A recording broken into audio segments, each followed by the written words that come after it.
হযরত ইবনে আব্বাস রাদিয়াল্লাহু আনহু বর্ণনা করেছেন, মুসনাদে আহমদ কিতাবে সহিহ সনদে বর্ণিত এসেছে, রাসূল সাল্লাল্লাহু আলাইহি ওয়াসাল্লাম বলেন, রাআইতু রাব্বি আযজা ওয়া জাল্লা, রাআইতু রাব্বি আযজা ওয়া জাল্লা, আমি আমার রব আল্লাহ জাল্লা জালাহুকে দেখেছি। রাসূল সাল্লাল্লাহু আলাইহি ওয়াসাল্লাম আল্লাহকে দেখে আল্লাহর প্রশংসা করে বলেন, আত-তাহিয়াতু লিল্লাহি ওয়াস-সালাওয়াতু ওয়াত-তাইয়্যিবাত। মুখের দ্বারা যত প্রশংসা, যত ইবাদত হওয়া সম্ভব, সব প্রশংসা, সব ইবাদত তোমার জন্য নিবেদিত।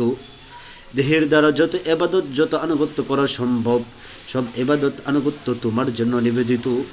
ধন সম্পদ দ্বারা যতভাবে ইবাদত আনুগত্য করা সম্ভব, সব তোমার জন্য নিবেদিত। রাসূল সাল্লাল্লাহু আলাইহি ওয়াসাল্লাম যখন আল্লাহর প্রশংসায় এই কথাগুলো বলেছেন, তখন আল্লাহ তাআলা বলেছেন, আসসালামু আলাইকা আইয়ুহান নাবিয়্যু ওয়া রাহমাতুল্লাহি ওয়া বারাকাতুহু। হে নবী, তোমার জন্য সব রকম শান্তি, রহমত ও বরকতের ফায়সালা করে দিলাম। আল্লাহ তাআলা তোমার জন্য কথাটা বলেছেন, তাই রাসূল সাল্লাল্লাহু আলাইহি ওয়াসাল্লাম বলেন, আসসালামু আলাইনা ওয়া আলা ইবাদিল্লাহিস সালিহিন। শুধু আমার জন্য কেন, আমাদের সকলের জন্য শান্তি, রহমত ও বরকতের ফায়সালা করা হোক। তোমার সমস্ত নেককার বান্দার জন্য এর ফায়সালা করে দেওয়া হোক। আল্লাহ রাব্বুল আলামিন প্রথমেই বলে দিতে পারতেন যে তোমাদের সকলের জন্য শান্তি ও রহমত ও বরকতের ফায়সালা করে দিলাম, কিন্তু তিনি তা না বলে প্রথমে শুধু নবীর জন্য এগুলোর ফায়সালার কথা বলেন।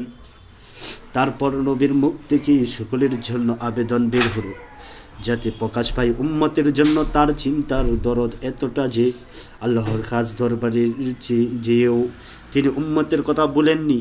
রাসূল সাল্লাল্লাহু আলাইহি ওয়াসাল্লাম উম্মতের কথা কখনোই ভুলতেন না।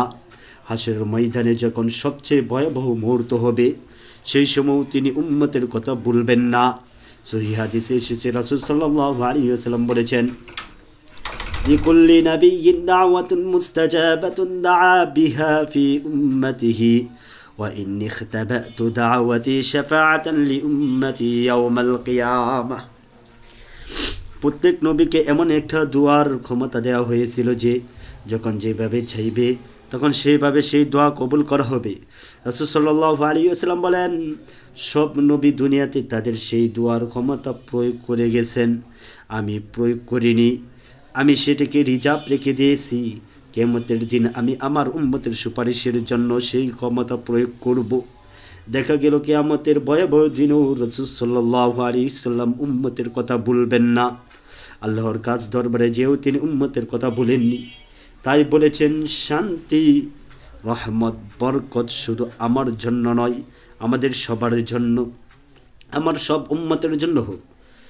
এতক্ষণ কিছু প্রশংসার কথা রাসূল সাল্লাল্লাহু আলাইহি ওয়াসাল্লামের পক্ষ থেকে বলা হলো, কিছু কথা আল্লাহর পক্ষ থেকে বলা হলো। তারপর আল্লাহ তাআলা রাসূল সাল্লাল্লাহু আলাইহি ওয়াসাল্লাম এবং আল্লাহর দরবারে উপস্থিত ফেরেশতাগণ সকলে মিলে একযোগে বললেন, কিংবা এক বর্ণনার মতে জিবরাইল আলাইহিস সালাম বলেন, আশহাদু আল্লা ইলাহা ইল্লাল্লাহু ওয়া আশহাদু আন্না মুহাম্মাদান আবদুহু ওয়া রাসূলুহু। আমি সাক্ষ্য দিচ্ছি যে আল্লাহ ছাড়া কোনো মাবুদ নেই, এবং আরও সাক্ষ্য দিচ্ছি যে মুহাম্মদ সাল্লাল্লাহু আলাইহি ওয়াসাল্লাম আল্লাহর বান্দা ও